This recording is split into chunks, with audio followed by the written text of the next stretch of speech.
back with our 6th installment of reading 1-star reviews of our favorite books. And today we have both Harry Potter books, so I am gonna go off on people. Yep. And so I've already done my favorite, which is Half-Blood Prince. I did that on our first one. So I'm gonna do Order of the Phoenix, which a bunch of people hate on, but the more I reread it, the more I like it. You just love it. Yep. Katie's doing Prisoner of Azkaban because it's her favorite. Favorite book, favorite movie. Like movie is a good one. It's my jam. It's my favorite. So good. Yeah. And yeah, so I'm gonna go off on people. Yeah. Me too. Katie's gonna go first with Prisoner of Azkaban. Here we go. Personally, I really don't like Harry Potter. Well. How'd you make it to book 3? I know. Personally, I don't really like Harry Potter. Like, I don't know if I would be friends with that person. No, they suck. I actually think that's kind of like not like it has to be, but if you hate Harry Potter, I don't know if we could be friends. Also, why are you coming on here for Prisoner of Azkaban? Yeah, you made it a commitment. It's like going to the last one, be like, I really didn't like it. It wasn't really my jam. There weren't any vampires, so I don't know. There is a vampire though. There is a vampire. Sorry, one's a sparkle. It kind of. One's a sparkle. I think she put it in there to make fun of Twilight. I don't know. I can't. We're speculating she's a Twilight fan and she hates Harry Potter because there's no Edward. Yeah. Anyhow, I mean. Nothing is making me want to read it. The plot repeats itself. Something goes wrong. Adult wizards and witches can't fix it. But a literal child who didn't even know he was a wizard until years ago can? Question mark. Well, it's a story. My sister does make that complaint, or not complaint, but she comments on it, and I'm like, that's kind of a good point. Of like, you think Dumbledore doesn't know how to fix these things? But also, it's Harry's story. It's Harry's story. How often, like, he tries to go to Dumbledore at some point, but in this one, you know, he's all da-da-da, but their parents are trying to protect, or not his parents are dead. But spoiler. But you know, everyone's like, no, Harry, you can't do that. But you could say that about literally any like The Chosen One story, Lord of the Rings, Percy Jackson, The Hunger Games, any of those you could make this statement on. Yep. Just my 2 cents. Personal opinion. Very inaccurate. According to what? You just go and call some giant bird to break out of prison. It takes strategy and planning. As an escaped convict. That is a great movie. I wasn't ready. Wow, Joel. As an escaped convict, I bet you would have loved a hippogriff and a time-turning device. And do you know who did plan this specific thing? Dumbledore. The adult. The adult. Was he like mysterious with it? Yeah, he's a little. You know, turn it this many times and you'll figure it out. Just give us the damn answer, Dumbledore. Sorry. But yeah, Joel, first of all, sorry about your incarceration. That sucks, man. But also, I bet being a wizard and having a hippogriff and a Dumbledore and a time turner would have helped out your situation. Had you wanted to operate it out if you're in Muggle prison. Yeah, Muggle prison sucks. You don't watch The Office, but the worst thing about prison was the Dementors. I have seen that episode, actually. On Prison Mike. Okay. I think it's your turn. Now we're going to Order of the Phoenix, which most people hate on, but I have reread it like 20 times. And there's so much foreshadowing. So it's one of my favorites now. And you got Umbridge, which, I mean, everyone says they hate her more than Voldemort. Yeah, she's a great villain because she is the worst. Yes. And I tell Katie all the time that the character I most like is Harry / Hedwig, because Hedwig has her sassy moments in the book. But in this book specifically, with Harry's moodiness, I'm like, Sam, that's me. I feel you. It was me. So anyhow, I'm sure there are going to be some good 1-star reviews because people are hating on it. Okay. All right, this is already good. This book read like marshmallow fluff cranked out by a money-hungry layabout. There was no substance. All right, this is where we're getting into this. Isn't this the book?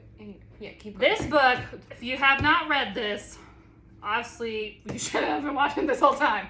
But specifically, this book, you have the prophecy chapter, which is my favorite chapter in the entire series. Nothing but substance. And yeah, there's no substance. You literally figure out everything. Well, for the most part. For the most part. I mean, Deathly Hallows. If you remember when this came out and everyone's minds were like, yes, you have literally, Harry finds out everything in this book.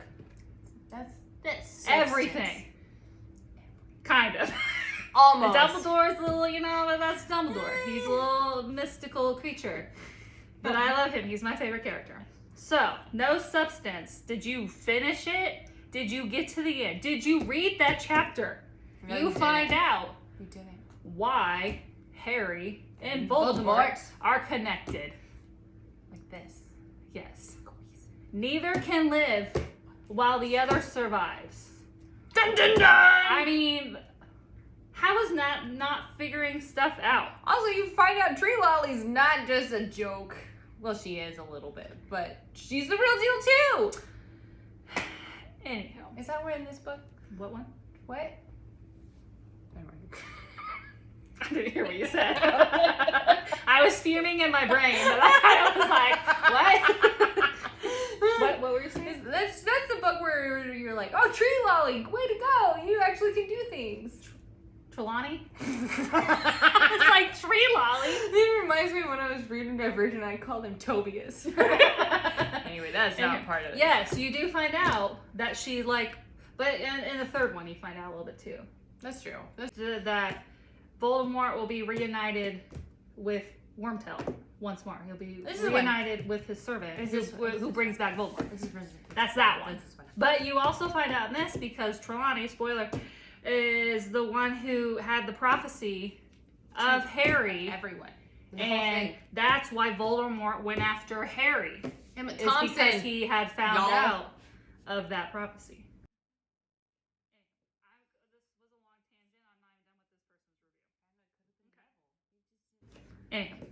This was a long tangent. I'm not even done with this person's review. And it could have been Neville. You just didn't know.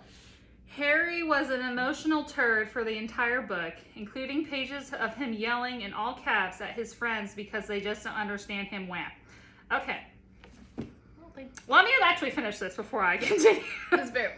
And then there was the villain that had to actually try to be more annoying than Harry himself for the whole book, which I'm assuming she means Umbridge. I'm assuming Umbridge, yeah. Yeah. Okay. Well, Harry is moody because, do you know why? Me? Yeah. Are you asking me? Do you remember why he's all moody? Well, because he's got his thing. Yes. Yes. He's sparking. He's sparking. But not sparkling like Edward Cullen. He's sparking, and because Voldemort's in his brain. And also, contrary to other prepubescent Sparkins, that shut up. But yeah, his brain is on fire because he's a Horcrux, man. Yeah, but yes, so he keeps having visions of what Voldemort's thinking. He keeps having dreams about it, and Voldemort doesn't know until halfway through when he had the Mr. Weasley getting attacked thing. And then that's like the whole plot of the second half of the book. And you want to be moody because of that? And you want to be a teenager and have all these like vivid Horcrux hallucination bond. Yes. I don't know what I'm saying. And in the beginning of it, he has no contact with anyone. No one. Because Dumbledore, being Dumbledore, is trying to, minimize his contact with Harry because of Voldemort in his brain. And so he's in the know. So he goes home after the last book, Goblet of Fire. Cedric dies. And then he goes back to the Dursleys. And then he has zero contact with any wizard people. Knows Voldemort is back. Kills his friend. So you wouldn't be moody about that? Listen. And then at the end, there's no substance, though you find out the entire plot of the entire series in this book. Anywho. I mean, you kind of can guess it, but you find out 100% sure of how it has to end in this book. And that's high stakes, y'all. Yeah, okay. I think that was only the first review, so this is great. I think for these next one, I just need to sit back and sip for you. Okay. Fiery. People can love this book all they want, but the only thing that could make me pick it up ever again would be to bash a zombie's skull in case you can't even proofread of the apocalypse. F this shiz. Everyone can have their wrong opinion. I specifically picked this book because I knew it'd have the most.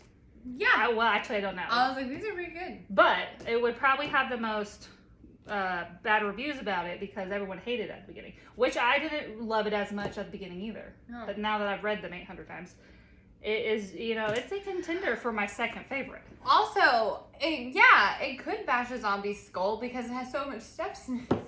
It would do the job. Yeah, substance and weighty. Substance. Substance and weighty. It's dual purpose. Even more of a reason it should be in your top, I don't know, couple. Yeah. Next one. Harry Potter has become a full-fledged teenage girl. He's moody, jealous, secretive, holds grudges, hides in his room, has weird crushes. This book drags on for eternity, lacks the charm of other ones. The romances are a waste of time. Cough, cough, Cho Chang, which I agree, I don't like Cho Chang. Bright rays of sunshine. Ginny finally becomes more of a man than Harry. Ginny's pretty BA. Ginny in the book is so good. Yeah. Ginny in the movie is so bad. She's so so one of my bad favorite characters in the books. Okay, so everyone complains about toxic masculinity. And then we have Harry Potter having all these feelings. Like, yes, is he angry? But again, Voldemort's in his brain. Like, I think he's processing. I thought J.K. Rowling did a phenomenal job. Yeah. Writing what grief can do to a teenager who has an evil wizard living in his brain. Yeah. Anywho. You guys are all wrong. This is a great book. You find out so much because there's so much substance in it. Not substance. And it's a great weapon if you need it. Yeah. Because it's the longest book in the Harry Potter series. Mm-hmm. Mm-hmm. This concludes our 6th installment, probably our most shambly installment of reading one-star reviews of our favorite books. Where Harry Potter is moody because he has Voldemort in his brain. And he's a teenager. Yeah. And so what if he wants to find love in the midst of the world falling apart? Yeah. Anyways. But Prisoner Azkaban's wonderful.